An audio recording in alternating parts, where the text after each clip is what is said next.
আসসালামু আলাইকুম। আমরা অনেক সময় আমাদের বাবুদের ফর্মুলা খাবার দেই, যদিও 6 মাস পর্যন্ত মায়ের বুকের দুধের বিকল্প অন্য কোনো খাবার নেই। তবুও অনেক সময় বাধ্য হয়ে আমাদের ফর্মুলা খাবার দিতে হয়। কিন্তু আমরা অনেকেই জানি না কিভাবে এই ফর্মুলা খাবার বানাতে হয়। চেম্বারে অনেক পেশেন্ট আসেন, মা বলেন, মাকে জিজ্ঞাসা করলে ঠিকমতো বলতে পারে না, বলে যে স্যার পরিমাণ মতো দেই বা আন্দাজে দিয়ে দিই, একটা আইডিয়া করে দিয়ে দিই। তো এভাবে যদি আমরা করি,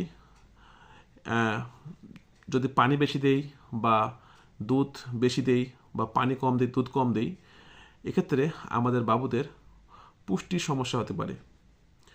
কারণ ফর্মুলা দুধ বানানোর যে নিয়ম, সেই নিয়ম ফলো না করলে সেই দুধে পুষ্টি কম থাকে বা পুরোপুরি পুষ্টি বাচ্চারা পায় না। আজকে আমি আপনাদের বলবো কিভাবে আপনারা বাসায় এই ফর্মুলা খাবার বানাবেন। প্রথমে অবশ্যই পানিটা ফুটিয়ে নিতে হবে এবং প্রত্যেক 30 ml পানিতে, প্রত্যেক 30 মিলি পানিতে 1 চামচ ফর্মুলা গুঁড়া দুধ মেশাবেন। এখন যদি আমরা 60 ml পানি নেই, তাহলে 2 চামচ, 90 ml পানি নিলে 3 চামচ, এভাবে আমরা বাড়াতে পারি বাচ্চার প্রয়োজন অনুযায়ী।